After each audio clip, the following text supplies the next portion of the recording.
Hi students, good morning. The chapter 7 getting to know plants. Yesterday class we are discussing the stems and leaves and types of leaves, some activities. Today we are discussing the topic is roots from activity 7. We would require seeds of gram and maize, cotton, whole, bowl and some water. Take to Katori's bowl, place some wet cotton in them. Put 3 or 4 seeds of gram in one and maize in the other. Keep the cotton wet by the sprinkling water every day until the sprouts having grown into young plants. After a week, try to separate the young plants from the cotton in figure 7.15. Yes. ಈ ಒಂದು activity 7 ಬೇಕಾಗಿರುವಂಥದ್ದು ನಮಗೆ first seeds ಬೇಕು. Gram means ಕಡಲೆ. Then another seed is maize. ಈ ಎರಡು ಸೀಡ್ಸ್ನ use ಮಾಡಿದ್ದಾರೆ. ದೆನ್ ಒಂದು ಕಾಟನ್. ಟೇಕ್ ಟು ಕಟೋರೀಸ್ ಅಂದರೆ ಬೌಲ್ ಯೂಸ್ ಮಾಡಿದ್ದಾರೆ. 2 ಬೌಲ್ಸ್ ಯೂಸ್ ಮಾಡಿದ್ದಾರೆ. Place some wet cotton. ಆ ಒಂದು ಬೌಲ್ ಒಳಗಡೆ ಒಂದು ವೆಟ್ ಕಾಟನ್ ಮೀನ್ಸ್ ಹಸಿ ಬಟ್ಟೆನ ಇಟ್ಟಿದ್ದಾರೆ. ಪುಟ್ 3 or 4 ಸೀಡ್ಸ್ ಅಥವಾ 3 or 4 ಸೀಡ್ಸ್ ಅನ್ನೋದು ಒಂದು ಕಾಟನ್ ವೆಟ್ಟಲ್ಲಿ, ಆ ಒಂದು ಗ್ರೇನ್ ಅದು ಗ್ರಾಮ್ ಅನ್ನೋದು ಒಂದು ಕಾಟನ್ ವೆಟ್ಟಲ್ಲಿ ಇಟ್ಟಿದ್ದಾರೆ. ಇನ್ನೊಂದು ಕಾಟನ್ ವೆಟ್ಟಲ್ಲಿ ಮೈಸ್ ಅನ್ನೋ ಒಂದು ಗ್ರಾಮ್ನ ಹಾಕಿದ್ದಾರೆ. ಹಾಕ್ಬಿಟ್ಟು ಏನು ಮಾಡಿದ್ದಾರೆ, keep the cotton wet by sprinkling water every day. ಪ್ರತಿನಿತ್ಯ ಆ ಒಂದು ಹಸಿ ಬಟ್ಟೆಗೆ ಏನು ಮಾಡ್ತಾ ಹೋಗಿದ್ದಾರೆ, ನೀರು ಅನ್ನೋದು ಸ್ಪ್ರಿಂಕ್ಲಿಂಗ್ ಅಂದರೆ ಸಿಮಿಸ್ತಾ ಹೋಗಿದ್ದಾರೆ. ಎವ್ರಿ ಡೇ ಆ ನೀರು ಸ್ಪ್ರಿಂಕ್ಲಿಂಗ್ ಮಾಡ್ತಾ ಹೋಗಿದ್ದಾರೆ ವಾಟರ್ನ. Until to sprouts have grown in to ಹೆಂಗ್ ಪ್ಲ್ಯಾಂಟ್ಸ್. ಆ ಒಂದು ಕಾಳಲ್ಲಿ ಏನು ಕಾಣಿಸ್ತಾ ಹೋಯ್ತು, ಆ ಸೀಡ್ಸಲ್ಲಿ ನಮಗೊಂದು ಸ್ಪ್ರೌಟ್ಸ್ ಮೊಳಕೆ ಬರ್ತಾ ಹೋಯಿತು, ಮೊಳಕೆ ಬೆಳೀತಾ ಹೋಯಿತು ಇಂಟು ಯಂಗ್ ಪ್ಲಾಂಟ್ಸ್. ಆ ಒಂದು ಎಳೆಯ ಸಸ್ಯಗಳ ಎಳೆಯಾಗಿರುವಂಥ ಒಂದು ಸಸ್ಯಗಳು ಮೊಳಕೆ ಅನ್ನೋದು ಬರ್ತಾ ಹೋಯಿತು. After a week, next week ನಂತರ ಏನು ಮಾಡಿದ್ದಾರೆ, try to separate the young plants ಅಂದರೆ ಆ ಒಂದು ಕಾಟನ್ ಬಟ್ಟೆಯಲ್ಲಿ ಇರುವಂತಹ ಒಂದು ಸೀಡ್ಸ್ನು ಯಂಗ್ ಪ್ಲ್ಯಾಂಟ್ಸ್ ಏನು ಮಾಡ್ತಾ ಹೋಗಿದ್ದಾರೆ, ಎರಡೂ ಕಾಟನ್ನು ಮತ್ತು ಸೀಡ್ಸ್ನ ಎರಡೂ ಸಪ್ರೇಟ್ ಮಾಡ್ತಾ ಹೋಗಿದ್ದಾರೆ. ಆಫ್ಟರ್ ಎ ವೀಕ್ ನಂತರ ಅಲ್ಲಿ ಫಿಗರ್ 7.15 ನೋಡಿ, young plants grown into cotton ಅಂದರೆ ಆ ಒಂದು ಕಾಟನ್ ಒಳಗೂ ಸಮೇತ ನಾವೊಂದು ಯಂಗ್ ಪ್ಲ್ಯಾಂಟ್ಸ್ ಅಂದರೆ ಒಂದು ರೂಟ್ ರೀತಿಯಲ್ಲಿ ನಾವು ಅದನ್ನು ಬೆಳೀತಾ ಹೋಗ್ಬೋದು ಅನ್ನೋದಿಲ್ಲಿ ತೋರಿಸ್ತಾ ಹೋಗಿದ್ದಾರೆ. Was it easy to separate from the roots? Why? Yes, why ಅಂದರೆ ಆ ಒಂದು ಕಾಟನ್ ಬಟ್ಟೆಯಿಂದ ಆ ಒಂದು ಬೇರುಗಳನ್ನು ಅಂದರೆ ಅಲ್ಲಿ ಬೆಳೆದಿರೋಂಥ ಒಂದು ಸ್ಪ್ರೌಟೆಡ್ ಆಗಿರೋಂಥ ಒಂದು ಮೊಳಕೆಗಳನ್ನು ಸಪ್ರೇಟ್ ಮಾಡೋದು ಒಂದು ಈಸಿನಾ ಅಂತ ಅಂದ್ಬಿಟ್ಟು ಕೇಳಿದ್ದಾರೆ. ಅದು ಯಾಕೆ ಅಂತಲೂ ಕೇಳ್ತಾ ಹೋಗಿದ್ದಾರೆ. Then is activity 6, we could not pull out the plants from the soil. Right, we dug them out. This is because roots help in holding the plants firmly to the soil. They anchor the plants to the soil. You have seen that there are different kinds of stems and leaves. Do the roots and also show variety? Let us find out. Yes, ನಾವು ಹಾಕಿರೋಂಥ ಒಂದು ಪ್ಲ್ಯಾಂಟ್ಸ್ನ ಆ ಒಂದು ಮಣ್ಣಿನಿಂದ ಆ ಒಂದು ಪ್ಲ್ಯಾಂಟ್ಸ್ಗಳು, ಆ ಸಸ್ಯಗಳು ನಾವು ಏನು ಮಾಡ್ತಾ ಹೋಗ್ತೀವಿ, ಈಸಿಯಾಗೆ ಹೊರಗೆ ತೆಗಿತಾ ಹೋಗ್ತೀವಿ. ಆದರೆ ನಾವು ಅವುಗಳನ್ನು ಪ್ಲ್ಯಾಂಟ್ಸ್ ಹಾಕ್ಬೇಕಾದ್ರೆ ಏನು ಮಾಡಿರ್ತೀವಿ, ಇಟ್ ಈಸ್ ಎ ಡಗ್ ಅಂದರೆ ಡಿಗ್ ಮೀನ್ಸ್ ಅಗದ್ಬಿಟ್ಟು ಏನು ಮಾಡಿರ್ತೀವಿ, ನಾವು ಆ ಒಂದು ಸಸ್ಯಗಳನ್ನು ನಾವು ಹಾಕಿರ್ತೀವಿ. ಆ ಒಂದು ಪ್ಲ್ಯಾಂಟ್ಸ್ನ ನಾವು ಡಿಗ್ ಮಾಡಿಬಿಟ್ಟು ಹಾಕಿದಾಗ ಅಲ್ಲೇನಾಗಿರುತ್ತೆ, it is because roots was help with the holding the plants is firmly to the soil. Means ಅಲ್ಲಿ ನಿಮಗೆ ಆ ಒಂದು ಪ್ಲ್ಯಾಂಟ್ಸು ಫ್ರಿಮಿಲಿ ಆ ಒಂದು ಪ್ಲ್ಯಾಂಟ್ಸಲ್ಲಿ ಇದ್ದಾಗ ಅಲ್ಲಿರುವಂಥ ಒಂದು ರೂಟ್ಸ್ ಏನು ಮಾಡಿರುತ್ತೆ, ರೂಟ್ಸ್ ಎಲ್ಪ್ ತೊಗೊಂಡು ಏನು ಮಾಡಿರುತ್ತೆ, ಇಟ್ ಈಸ್ ಆ ಒಂದು ಪ್ಲ್ಯಾಂಟ್ನ ಹೋಲ್ಡ್ ಮಾಡ್ಕೊಂಡಿರುತ್ತೆ, ಅಂದರೆ ಮಣ್ಣಲ್ಲಿ ಹಿಡಿದಿಟ್ಕೊಂಡಿರುತ್ತೆ. Then anchor to the plants on the soil. ಆ ಅಲ್ಲಿರುವಂಥ ಒಂದು ಪ್ಲ್ಯಾಂಟ್ಸಲ್ಲಿರುವಂಥ ಒಂದು ರೂಟ್ಸ್ಗಳು ಏನಾಗಿರುತ್ತೆ, ಆ ಒಂದು ಮಣ್ಣಿಗೆ ಏನಾಗ್ತಾ ಹೋಗಿರುತ್ತೆ, ಹಿಡಿದಿಟ್ಕೊಂಡಿರುತ್ತೆ. ಇದನ್ನು ನಾವಿಲ್ಲಿ it is a anchor plant of the soil ಅಂತ ಅಂದ್ಬಿಟ್ಟು ಹೇಳ್ತಾ ಹೋಗ್ತೀವಿ. You have seen the different kinds of stem and leaves. ನಾವು ನೋಡ್ತಾ ಬಂದ್ವಿ, ಇದೇ ರೀತಿಯ ಡಿಫ್ರೆಂಟ್ ಆಗಿರುವಂಥ ಒಂದು ಸ್ಟೆಮ್ಸು ಮತ್ತು ಲೀವ್ಸ್ನು ನಾವಿಲ್ಲಿ ನೋಡ್ತಾ ಬಂದ್ವಿ. To also shown in variety. ಅದೇ ರೀತಿ ನಮ್ಮ ಪ್ಲ್ಯಾಂಟ್ಸಲ್ಲೂ ಸಮೇತ, ಪಾರ್ಟ್ಸ್ ಆಫ್ ಪ್ಲ್ಯಾಂಟಲ್ಲೂ ಸಮೇತ ವೆರೈಟಿ ಇರುವಂಥ ಒಂದು ಡಿಫ್ರೆಂಟ್ ಕೈಂಡ್ಸಲ್ಲಿರುವಂಥ ಒಂದು ಪಾರ್ಟ್ಸ್ ಆಫ್ ಪ್ಲ್ಯಾಂಟ್ ಇದೆ ಅನ್ನೋದಿಲ್ಲಿ ತೋರಿಸ್ತಾ ಇದ್ದಾರೆ. ಇನ್ activity 8, study figure 7.16a and 7 and b. Carefully now look at the roots and gram plants you have pulled out to the cotton in previous activity. Do they look and roots shown figure 7.16a or 7.16b? How about the roots? Yes, ನಾವಿಲ್ಲಿ activity 7 ನೋಡ್ತಾ ಹೋದ್ವಿ. ಒಂದು gram, then ಒಂದು mice. Okay, gram and mice ಆ ಒಂದು ಎರಡನ್ನೂ ನಾವೇನು ಮಾಡ್ತಾ ಹೋದ್ವಿ, ಕಾಟನ್ ವೆಟ್ಟಲ್ಲಿ ಕಟ್ಬಿಟ್ಟು ನಾವು ಅಲ್ಲಿ ಒಂದು ಸ್ಪ್ರೌಟೆಡ್ ಮೊಳಕೆ ಬರೋ ರೀತಿಯಲ್ಲಿ ನೋಡ್ತಾ ಹೋದ್ವಿ. ಆ ಒಂದು ಸೀಡಲ್ಲೂ ಸಮೇತ ಎಲ್ಲ ಒಂದು ಸೀಡಲ್ಲೂ ಒಂದೇ ರೀತಿ ಮೊಳಕೆ ಅನ್ನೋದು ಕಾಣಿಸ್ಕೊಳೋದಿಲ್ಲ, ಹೌದಾ? ನೀವು ಅವನ್ನ ಆ ಒಂದು ಸ್ಪ್ರೌಟೆಡ್ ಬಂದಿರೋಂಥ ಮೊಳಕೆನ ನೀವು ಅಬ್ಸರ್ವ್ ಮಾಡ್ತಾ ನೋಡಿ. ಮೇಯ್ಸಲ್ಲೂ ಬೇರೆ ರೀತಿ ಅಂದರೆ ಮೆಕ್ಕೆಜೋಳ ಆ ಒಂದು ಸೀಡಲ್ಲೂ ಸಮೇತ ಬೇರೆ ರೀತಿ ಇರುವಂಥ ಒಂದು ರೂಟ್ಸ್ ಬಂದಿರುತ್ತೆ. ದೆನ್ ಗ್ರಾಮ್ ಕಡಲೆಯಲ್ಲೂ ಸಮೇತ ಬೇರೆ ರೀತಿ ಇರುವಂಥ ಒಂದು ಸ್ಪ್ರೌಟೆಡ್ ಬೇರೆ ರೀತಿ ಇರೋದು ಬಂದಿರುತ್ತೆ. ಅದನ್ನು ನೀವೆರಡು ಅಬ್ಸರ್ವ್ ಮಾಡ್ತಾ ನೋಡಿ. ಎರಡೂ ಒಂದು ಸೀಡ್ಸಲ್ಲೂ ಸಮೇತ ಸೇಮ್ ಆಗಿ ಆ ರೂಟು ಬೆಳೆದಿರೋದಿಲ್ಲ. ಹೌದಾ? You are pulled out the cotton and previous ಆ್ಯಕ್ಟಿವಿಟಿಯಲ್ಲಿ ಅಬ್ಸರ್ವ್ ಮಾಡಿ ನೋಡಿ. ಇಲ್ಲಿ ಅಬ್ಸರ್ವ್ ನೋಡಿ 7.16 7 A ಆ್ಯಂಡ್ B ಇವೆರಡೂ ಸಮೇತ ಒಂದು ಸೀಡ್ಸು. ಹೌದಾ? ಒಂದು ಮೈಸ್ ಸೀಡ್ಸು, ಒಂದು ಗ್ರಾಮ್ ಸೀಡ್ಸು. ಅದರಲ್ಲಿರುವಂಥ ಎರಡು ರೂಟ್ಸ್ನ ನೀವು ಅಬ್ಸರ್ವ್ ಮಾಡಿ ನೋಡಿ ಎಷ್ಟು ಡಿಫ್ರೆನ್ಸ್ ಇದೆ. ಇದರಲ್ಲಿರುವಂಥ ರೂಟ್ಸು ಎಷ್ಟು ಡಿಫ್ರೆನ್ಸ್ ಇದೆ. ಹೌದಾ? ಅದರಲ್ಲಿ ನಾವಿಲ್ಲಿ ಫಸ್ಟ್ ಈ ಒಂದು ರೂಟ್ಸ್ನ ನಾವು it is a primary roots ಅಂತ ಕರಿತಾ ಹೋಗ್ತೀವಿ. ಇಲ್ಲಿ ನಾವು ಸೆಕೆಂಡರಿ ರೂಟ್ಸ್ ಅಂತ ಅಂದ್ಬಿಟ್ಟು ಇಲ್ಲಿ ಅಬ್ಸರ್ವ್ ಮಾಡ್ತಾ ಹೋಗ್ತೀವಿ. Okay, it is A single seed ಇದೆ, ಇಟ್ ಈಸ್ ಇಲ್ಲಿ ಡಬಲ್ ಸೀಡ್ ಕಾಣಿಸ್ತಿದೆ ನಿಮಗೆ. ಹೌದಾ? ಇದನ್ನು ನಾವಿಲ್ಲಿ ಕಾಟಲಿಡನ್ಸ್ ಅಂತ ಕರಿತಾ ಹೋಗ್ತೀವಿ. ಅಂದರೆ ಮಾನೋಕಾಟಲಿಡನ್ಸ್ ಆ್ಯಂಡ್ ಡೈಕಾಟಲಿಡನ್ಸ್ ಅಂತ ಅಂದ್ಬಿಟ್ಟು ಇಲ್ಲಿ ಹೇಳ್ತಾ ಹೋಗ್ತೀವಿ. Then monocotyledon means one seed. ನೀವು ಹೈಯರ್ ಕ್ಲಾಸಸ್ಸಲ್ಲಿ ಓದ್ತಾ ಹೋಗ್ತೀರಾ. ಈ ಒಂದು ಸೀಡಲ್ಲಿ ಸಿಂಗಲ್ ಸೀಡ್, ಇದನ್ನು ನಾವು ಮಾನೋಕಾಟಲಿಡನ್ಸ್ ಅಂತ ಹೇಳ್ತಾ ಹೋಗ್ತೀವಿ. Then one seed dicotyledons means 2 seeds. ಈ ರೀತಿ ಇರುವಂಥ ಸೀಡ್ಸ್ ಇರುತ್ತೆ. ಈ ಒಂದು ರೂಟ್ನ ನಾವು it is a primary root ಅಂತ ಹೇಳ್ತಾ ಹೋಗ್ತೀವಿ. ಈ ರೂಟ್ನ ನಾವಿಲ್ಲಿ ಸೆಕೆಂಡರಿ ರೂಟ್ ಅಂತ ಹೇಳ್ತಾ ಹೋಗ್ತೀವಿ. ಇಲ್ಲಿರೋಂಥ ರೂಟ್ಸ್ನ ನೀವು ಅಬ್ಸರ್ವ್ ಮಾಡ್ತಾ ನೋಡಿ, ಇದು ತುಂಬ ಡಿಫ್ರೆನ್ಸ್ ಇದೆ ನೋಡಿ. ಇಲ್ಲಿ ಇದನ್ನು ಮಾನೋಕಾಟಲಿಡನ್ ಸೀಡ್, ಇದನ್ನು ಡೈಕಾಟಲಿಡನ್ ಸೀಡ್ ಅನ್ನೋ ಒಂದು ಗ್ರೂಪಿಗೆ ಇದು ಇಟ್ ಈಸ್ ಎಂಜಿಯೋಸ್ಪರ್ಮ್ ಅಂತ ಹೇಳ್ತಾ ಹೋಗ್ತೀವಿ. ನೀವು ಹೈಯರ್ ಕ್ಲಾಸಸ್ಸಲ್ಲಿ ಓದ್ತಾ ಹೋಗ್ತೀರಾ. ಈ ಒಂದು ಮಾನೋಕಾಟಲಿಡನ್ ಸೀಡಲ್ಲೂ ಸಮೇತ ಲೀವ್ಸ್ ಯಾವ ರೀತಿ ಇರುತ್ತೆ ಅಂತಂದರೆ it is a leaf more the, ಅಂದರೆ ತುಂಬ ಒಂದು ಲೀಫ್. ಈ ಒಂದು ಮಾನೋಕಾಟಲಿಡನ್ಸಲ್ಲೂ ನಾವು ಲೀಫ್ ಅನ್ನೋದು ಮೋರ್ ಲೀಫ್, ತುಂಬ ಲೀಫ್ನ ನಾವಿಲ್ಲಿ ನೋಡ್ತಾ ಹೋಗ್ತೀವಿ. ಇದರಲ್ಲಿರುವಂಥ ಒಂದು ಪ್ಲ್ಯಾಂಟ್ಸ್, ಈ ಸೀಡಲ್ಲಿರುವಂಥ ಒಂದು ಪ್ಲ್ಯಾಂಟ್ಸ್ನ. ಆದರೆ ಡೈಕಾಟಲಿಡನ್ಸಲ್ಲಿ ಏನು ನೋಡ್ತಾ ಹೋಗ್ತೀವಿ, it is a pair of ಲೀವ್ಸ್ನ ನಾವು ನೋಡ್ತಾ ಹೋಗ್ತೀವಿ. ಅಂದರೆ ಒಂದು ಪ್ಲ್ಯಾಂಟಲ್ಲಿ ಪೇರ್ ಇರುವಂತಹ ಒಂದು ಲೀವ್ಸ್ನ ನಾವಿಲ್ಲಿ ನೋಡ್ತಾ ಹೋಗ್ತೀವಿ. Example for it is a piece, ಕಾಳುಗಳು, ಆಲ್ಮಂಡ್ಸ್ ಆಗಿರ್ಬೋದು, ಈ ರೀತಿ ಇರುವಂತಹ ನಾವು ನೋಡ್ತಾ ಹೋಗ್ತೀವಿ. ಅದೇ ರೀತಿ ನೋಡಿ ಇಲ್ಲಿ ರೂಟ್ಸ್ ಇದರಲ್ಲಿ ಅಬ್ಸರ್ವ್ ಮಾಡ್ತಾ ಬನ್ನಿ. It is a primary root, ಇದನ್ನು ನಾವು ಪ್ರೈಮರಿ ರೂಟ್ ಅಂತ ಹೇಳ್ತಾ ಹೋಗ್ತೀವಿ. ಈ ರೀತಿ ಇರುವಂಥ ರೂಟ್ಸ್ ನಾವಿಲ್ಲಿ ಅಂದರೆ ಇದು ಸ್ಪ್ರೌಟೆಡ್ ಆದಮೇಲೆ ಕಾಣಿಸುವಂಥ ಒಂದು ರೂಟು ಈಸ್ ಸೆಕೆಂಡರಿ ರೂಟ್. ಅಂದರೆ ಇದನ್ನು ನಾವು ಈ ರೂಟ್ನ ಅಬ್ಸರ್ವ್ ಮಾಡಿಕೊಂಡು ಈ ಪ್ಲ್ಯಾಂಟಲ್ಲಿರುವಂತಹ ಸ್ಪ್ರೌಟೆಡ್ ಆಗಿರುವಂಥದ್ದನ್ನ ನಾವಿಲ್ಲಿ ಅಬ್ಸರ್ವ್ ಮಾಡ್ಕೊಂಡು ಯಂಗ್ ಪ್ಲ್ಯಾಂಟ್ಸ್ನ ಆ ಒಂದು ಪ್ಲ್ಯಾಂಟಲ್ಲಿರುವಂಥ ರೂಟ್ಸ್ನ ನಾವಿಲ್ಲಿ ಐಡೆಂಟಿಫೈ ಮಾಡ್ತಾ ಹೋಗ್ಬೋದು. It is secondary root. Is first one a maize. ಹೌದಾ? Roots for maize and second one is gram. Yes. How about the roots? Maize plant, write gram or maize in blank space. Okay, write it in figure after matching the roots in the figures. Then ಇದಾದ್ಮೇಲೆ ನಾವಿಲ್ಲಿ ರೂಟ್ಸ್ನ ಇಲ್ಲಿ match ಮಾಡ್ತಾ ಹೋಗಬೇಕು. In what way are the roots of gram are maize similar? In what way are they different? There seems to be 2 different types of roots, is not it? Are there also other types of root? Let us find out. Yes.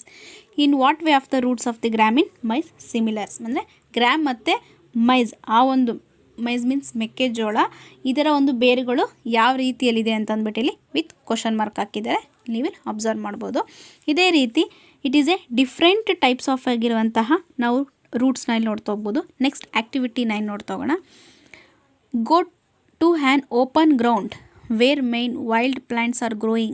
Dig out a few, wash the soil of the roots and observe. Do you find that all them have either to the kinds of roots show figure 7.17a or figure 7.17b? Yes, ಇಲ್ಲಿ activity 9ಅಲ್ಲಿ ನಮಗೆ plants ಆ ಒಂದು ನಾವು ಪ್ರತಿನಿತ್ಯ variety ಇರೋವಂಥ ಪ್ಲ್ಯಾಂಟ್ಸ್ಗಳು ನೋಡ್ತಾ ಹೋಗ್ತೀವಿ.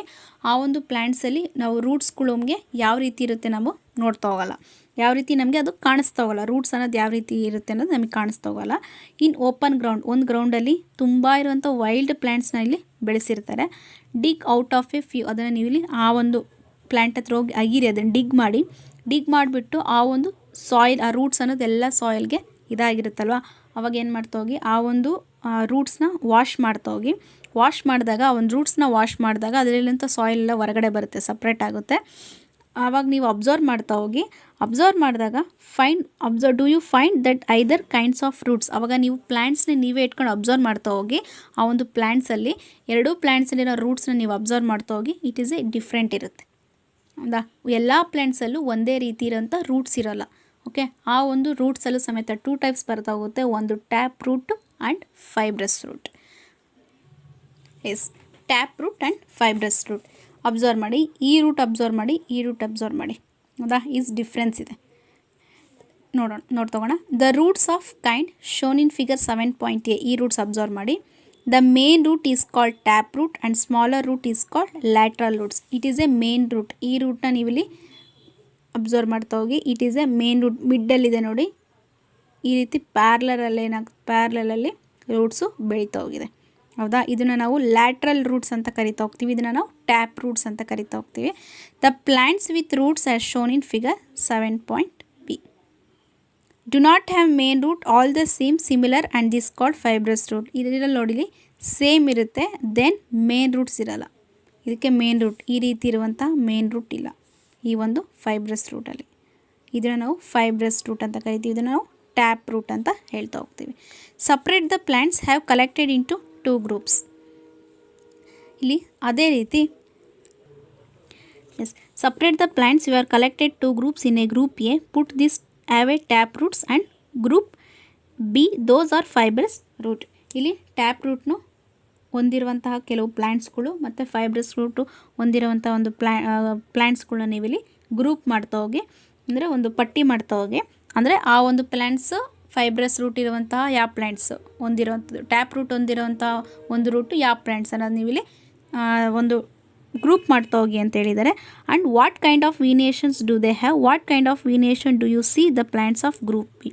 ಅದೇ ರೀತಿಯಲ್ಲಿ ಆ ಒಂದು ನಾವು ರೂಟ್ಸನ್ನು ನಾವು ಲೀಫ್ ಅಬ್ಸರ್ವ್ ಮಾಡಿದ್ವಿ. ಆ ಲೀಫ್ ಯಾವ ರೀತಿ ಇರುತ್ತೆ, ಅದರ ರೂಟ್ಸ್ ಒಂದು ಆ ರೀತಿ ಇರುತ್ತೆ ಅಂತ ಅಂದ್ಬಿಟ್ಟು ಇಲ್ಲಿ ನೋಡ್ತಾ ಹೋಗಿ ಅದರ ಒಂದು ಲೀಫ್ ವೇರಿಯೇಷನ್ಸ್ ಸಮೇತ ಇಲ್ಲಿ ನೋಡ್ತಾ ಹೋಗೋಣ. Do you notice the leaf variation is tap roots and plants are related. ಅಂದರೆ ಒಂದು ಲೀಫಲ್ಲೂ ಸಮೇತ ವೇರಿಯೇಷನ್ಸ್ ಇದೆ ಅಂತ ಹೇಳಿದ್ದೆ. It is reticulate variations and parallel variations ಲೀಫಲ್ಲೂ.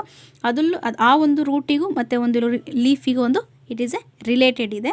Related in very interesting way. ನೋಡ್ತಾ ಹೋಗೋಣ. ಇನ್ Table 7.2, you can match type of leaf variations and type of roots some plants you studied in activity software 7.2. ನೋಡ್ತಾ ಹೋಗೋಣ. ಇಲ್ಲಿ ನಾವು plants name ಬರೀತೀರಾ. Types of leaf variation, type of root. ನಮಗೆ ಒಂದು leaf variations, ಒಂದು ಲೀಫಿಂದ ಒಂದು ವೇರಿಯೇಷನ್ಸ್ ನಮಗೆ ಸಿಕ್ಕರೆ ಅದರ ಟ್ಯಾಪ್ ರೂಟ್ ನಾವು ಈಸಿಯಾಗಿ ಫೈಂಡ್ ಔಟ್ ಮಾಡ್ತಾ ಹೋಗ್ಬೋದು. ಅಥವಾ ಒಂದು ರೂಟಿಂದ ನಮಗೆ ಈ ಪ್ಲ್ಯಾಂಟಲ್ಲಿ ಇದೇ ಥರ ರೂಟ್ ಇದೆ ಅಂದರೆ ಅದರ ಲೀಫು ಈ ರೀತಿ ಅನ್ನೋದು ನಾವು ಫೈಂಡ್ ಔಟ್ ಮಾಡ್ತಾ ಹೋಗ್ಬೋದು. ಎಕ್ಸಾಂಪಲ್ ನೋಡೋಣ ಇಲ್ಲಿ. For banana, okay, the name of the plant is banana. ನಾವಿಲ್ಲಿ ಬನಾನಾ ಪ್ಲ್ಯಾಂಟ್ ತೊಗೊಂಡಿದ್ದೀವಿ. ಬನಾನಾ ಪ್ಲ್ಯಾಂಟಲ್ಲಿರುವಂಥ ಒಂದು ಲೀಫ್ ಯಾವ ರೀತಿ ಇರುತ್ತೆ, ಇವೆರಡಲ್ಲಿ ನಮಗೆ ಒಂದು ಆನ್ಸರ್ ಸಿಕ್ಕರು ಇನ್ನೊಂದು ಆನ್ಸರ್ ಅದು ಸಿಕ್ಕಿದಂಗೆ. ನೋಡಿ ಇಲ್ಲಿ ಬನಾನಾ ಲೀಫ್, ಅದರ ಒಂದು ಲೀಫ್ ವೇರಿಯೇಷನ್ ಯಾವ ರೀತಿ ಇರುತ್ತೆ, ಪ್ಯಾರಲಲ್ ವೇರಿಯೇಷನ್ಸ್ ಇರುವಂತಹ ಎಲ್ಲ ಪ್ಲ್ಯಾಂಟ್ಸು ಸಮೇತ ಅದರ ರೂಟು ಫೈಬ್ರಸ್ ಆಗಿರುತ್ತೆ. ಅಂದರೆ ಈ ರೀತಿ ಇರುತ್ತೆ, ಈ ಒಂದು ಫೈಬ್ರಸ್ ರೂಟಲ್ಲಿರುತ್ತೆ. ಓಕೆ, ಬನಾನಾ ಪ್ಲ್ಯಾಂಟಲ್ಲಿರುವಂಥ ಲೀಫ್ ಅಂದರೆ ಪ್ಯಾರಲಲ್ ಆಗಿರುವಂತಹ ಲೀವ್ಸ್ ಎಲ್ಲವೂ ಸಮೇತ ಫೈಬ್ರಸ್ ರೂಟ್ ಆಗಿರುತ್ತೆ. Next is example for rose plant. Rose ಪ್ಲ್ಯಾಂಟಲ್ಲೂ ಸಮೇತ ಅದರ ಒಂದು ಲೀಫು ಪ್ಯಾರಲಲ್ ಆಗಿರುತ್ತೆ. ಅದ್ರ ಲೀಫ್ ತೊಗೊಂಡು ನೀವು ಅಬ್ಸರ್ವ್ ಮಾಡಿ. ಲೀಫ್ ಪ್ಯಾರಲಲ್ ಇರುವಂತಹ ಒಂದು ಲೀಫ್ ಎಲ್ಲವೂ ರೂಟ್ಸ್ ಸಮೇತ ಫೈಬ್ರಸ್ ರೂಟ್ ಆಗಿರುತ್ತೆ. Then another example is tulsi plant. Tulsi plant ತೊಗೊತೀರಾ. ತುಳಸಿ ಪ್ಲ್ಯಾಂಟಲ್ಲಿರುವಂಥ ಒಂದು ಲೀಫ್ ಅಥವಾ ರೂಟ್ ಅಬ್ಸರ್ವ್ ಮಾಡಿ. ಲೀಫ್ ನಮಗೆ ಕಾಣಿಸುತ್ತೆ. ಲೀಫ್ ಅಬ್ಸರ್ವ್ ಮಾಡಿದಾಗ ಅದರ ಒಂದು ಲೀಫು ಯಾವ ರೀತಿ ಇರುತ್ತೆ, ರೆಟಿಕ್ಯುಲೇಟ್ ಇರುತ್ತೆ. ಓಕೆ, ರೆಟಿಕ್ಯುಲೇಟ್ ಇರುತ್ತೆ ಅಂದರೆ ಈ ರೀತಿ ಎಲ್ಲದು ನೆಟ್ವರ್ಕಲ್ಲಿ ಹೋಗಿರುತ್ತೆ ಅದರ ಒಂದು ವೀನ್ಸ್ಗಳು. ಅಂದರೆ ಅದರ ಒಂದು ರೂಟ್ಸ್ ಯಾವ ರೀತಿ ಇರುತ್ತೆ, ಟ್ಯಾಪ್ ರೂಟ್ ಆಗಿರುತ್ತೆ. ಓಕೆ, ಪ್ಯಾರಲಲ್ ಲೀಫಲ್ಲಿರುವಂತಹ ಲೀವ್ಸ್ ಎಲ್ಲದು ಫೈಬ್ರಸ್ ಆಗಿರುತ್ತೆ. ರೆಟಿಕ್ಯುಲೇಟ್ ಲೀಫ್ ಇರುವಂತಹ ಎಲ್ಲವೂ ಟ್ಯಾಪ್ ರೂಟ್ ಆಗಿರುತ್ತೆ. It is A name of the plant, type of variation and ಇದೇ ರೀತಿ ಇರುವಂತಹ ಎಷ್ಟೋ ಪ್ಲ್ಯಾಂಟ್ಸ್ನ ನಾವಿಲ್ಲಿ ಲೀಫ್ನ ನಾವು ಫೈಂಡ್ ಔಟ್ ಮಾಡಿದಾಗ ಅದರ ಒಂದು ರೂಟು ನಮಗೆ ಈಸಿಯಾಗಿ ಅದು ಫೈಂಡ್ ಔಟ್ ಮಾಡ್ತಾ ಹೋಗ್ಬೋದು. Next we have learned that roots observe the water and minerals from the soil. Root ನಮಗೆ ಏನು ಅಬ್ಸರ್ವ್ ಮಾಡ್ತಾ ಹೋಗುತ್ತೆ, ಒಂದು ವಾಟರ್ಸ್ ಮತ್ತು ಮಿನರಲ್ಸ್ ಅಂದರೆ ಸಾಯಿಲಲ್ಲಿರುವಂತಹ ಒಂದು ನೀರನ್ನು ಮತ್ತು ಖನಿಜಗಳು ಏನು ಮಾಡ್ತಾ ಹೋಗುತ್ತೆ, ಅಬ್ಸರ್ವ್ ಮಾಡ್ತಾ ಹೋಗುತ್ತೆ. ಅದರ ಒಂದು ಕೆಲಸ ರೂಟ್ಸಿಂದಾಗಿರುತ್ತೆ. And stem is conducted to the leaves. ಅದು ರೂಟ್ಸಿಂದ ಸ್ಟೆಮ್ಮಿಗೆ ಏನಾಗ್ತಾ ಹೋಗುತ್ತೆ, ಕಂಡಕ್ಟ್ ಮಾಡ್ತಾ ಹೋಗುತ್ತೆ. Conducts in the branches then leaves. ಇದೇ ರೀತಿ ಪಾರ್ಟ್ಸ್ ಆಫ್ ದ ಪ್ಲಾಂಟಿಗೆ ಏನಾಗ್ತಾ ಹೋಗುತ್ತೆ, ಮೂವ್ಮೆಂಟ್ ಆಗ್ತಾ ಹೋಗುತ್ತೆ. The leaves is prepare there food. Yesterday ಕ್ಲಾಸಲ್ಲಿ ನೋಡಿದ್ವಿ ಲೀವ್ಸಿನ ಫಂಕ್ಷನ್ನ. It is A prepare for food. The food is travels through the stem. ಇದೇ ರೀತಿ ಫುಡ್ ಅನ್ನೋದು ಸ್ಟೆಮ್ ಮತ್ತು ಡಿಫ್ರೆಂಟ್ ಪಾರ್ಟ್ಸಿಗೆ ಏನಾಗ್ತಾ ಹೋಗುತ್ತೆ, ಸ್ಟೋರೇಜ್ ಆಗ್ತಾ ಬರುತ್ತೆ. It is a different parts of the ಪ್ಲ್ಯಾಂಟ್ಗೆ. We eat some roots like. ಅದೇ ರೀತಿ ನಾವು ರೂಟ್ಸ್ ಸಮೇತ ನಾವಿಲ್ಲಿ ವಿ ಈಟ್ ಸಮ್ ರೂಟ್ಸ್ನು ಸಮೇತ ಇಲ್ಲಿ ತಿಂತಾ ಹೋಗ್ತೀವಿ. ಅದರಲ್ಲಿ ಇಟ್ ಈಸ್ ಎ ಕ್ಯಾರೆಟ್, ಅದು it is a root. Okay, ಅದು ಸಾಯಿಲಲ್ಲಿರುವಂಥದ್ದು. Example for carrot, radish, sweet potato, turnip, tapioca. We also eat many other parts of the plant where food is stored. ಈ ರೀತಿ ನಾವು ಬೇರೆ ಬೇರೆ ಪ್ಲ್ಯಾಂಟ್ಸಲ್ಲಿರುವಂಥ ಒಂದು ಪಾರ್ಟ್ಸ್ನು ಸಮೇತ ಏನು ಮಾಡ್ತಾ ಹೋಗ್ತೀವಿ, ನಾವು ಫುಡ್ಡಾಗಿ ಇಲ್ಲಿ ಯೂಸ್ ಮಾಡ್ತಾ ಹೋಗ್ತೀವಿ. ಅದರದೇ ಸ್ಟೋರ್ ಮಾಡ್ಕೊಂಡಿರುತ್ತೆ. Do you agree? The stem is like a street with 2 way of traffic. 7.18. Write the names of materials go up in stem and that which comes down. Yes, ನಾವಿಲ್ಲಿ ಸ್ಟೆಮ್ಮನ್ನು ಸಮೇತ ಇಲ್ಲಿ ನಾವಿಲ್ಲಿ ಇಟ್ ಈಸ್ ಎ ಸ್ಟ್ರೀಟ್ ಅಂತ ಹೇಳ್ತಾ ಹೋಗ್ತೀವಿ, ಒಂದು ದಾರಿ ಅಂತ ಹೇಳ್ತಾ ಹೋಗ್ತೀವಿ. It is A 2 ways. ಇದರಲ್ಲೂ ಸಮೇತ ಈ ರೀತಿ 2 waysಲ್ಲೂ ಸಮೇತ ಮೂವ್ ಆಗ್ತಾ ಹೋಗುತ್ತೆ. Name the materials is go up. ಅದೇ ರೀತಿಯಲ್ಲಿ ಮೆಟೀರಿಯಲ್ಸ್ ಕಾಣಿದೆ ಒಂದು ದಾರಿಯಲ್ಲಿ, ಅಂದರೆ ಒಂದು ಎಕ್ಸಾಂಪಲ್ ತೊಗೊಂಡಿದ್ದು ಸ್ಟ್ರೀಟ್ ಅಂತ ಯೂಸ್ ಮಾಡಿದ್ದಾರೆ ಸ್ಟೆಮ್ನ. ಆ ಒಂದು ಸ್ಟೆಮ್ಮನ್ನ ಇಲ್ಲಿ ಇಟ್ ಈಸ್ ಎ ಸ್ಟ್ರೀಟ್ ಅಂತ ಯೂಸ್ ಮಾಡಿದ್ದಾರೆ. ಈ ರೀತಿ 2 waysಲ್ಲಿ ಏನಾಗ್ತಾ ಹೋಗುತ್ತೆ, ಅದ್ರ ಮೂಲಕ ಅಲ್ಲಿರುವಂಥ ಒಂದು ವಾಟರ್ ಮೆಟೀರಿಯಲ್ಸ್ ಏನಾಗ್ತಾ ಹೋಗುತ್ತೆ, ಕಳಿಸ್ತಾ ಹೋಗುತ್ತೆ. ಕಮ್ಸ್ ಡೌನ್ ಅಂದರೆ ಇಲ್ಲಿರುವಂತಹ ರೂಟ್ಸಲ್ಲಿರುವಂತಹ ಎಲ್ಲ ಒಂದು ವಾಟರ್ಸು ಮಿನರಲ್ಸನ್ನು ಏನು ಮಾಡ್ತಾ ಹೋಗುತ್ತೆ, ಅಬ್ಸರ್ವ್ ಮಾಡ್ಕೊತಾ ಹೋಗುತ್ತೆ ಇಲ್ಲಿ ಸ್ಟೆಮ್. ಅದನ್ನು ಇಲ್ಲಿ ಸ್ಟ್ರೀಟ್ ಅಂತ ಅಂದ್ಬಿಟ್ಟು ಇಲ್ಲಿ ಯೂಸ್ ಮಾಡಿದ್ದಾರೆ. ಸ್ಟೆಮ್ ಲೈಕ್ ಎ ಸ್ಟ್ರೀಟ್ ಅಂತ ಯೂಸ್ ಮಾಡಿದ್ದಾರೆ.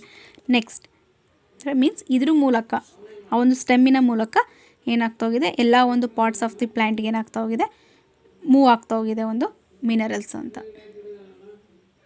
ಎಸ್, ಅದೇ ರೀತಿ the next section will study about structure of flowers. Next ಕ್ಲಾಸಲ್ಲಿ ಫ್ಲವರ್ಸ್ನ ನಾವಿಲ್ಲಿ ಡಿಸ್ಕಸ್ ಮಾಡ್ತಾ ಹೋಗೋಣ. ಲೀಫ್ನಲ್ಲಿ ಟೈಪ್ ಸಿಕ್ತು ಆ್ಯಂಡ್ ರೂಟ್ಸ್ ಟೈಪ್ ಸಿಕ್ತು. Then is flowers. ನೆಕ್ಸ್ಟ್ ಕ್ಲಾಸಲ್ಲಿ ಡಿಸ್ಕಸ್ ಮಾಡ್ತಾ ಹೋಗೋಣ about the structure of flowers.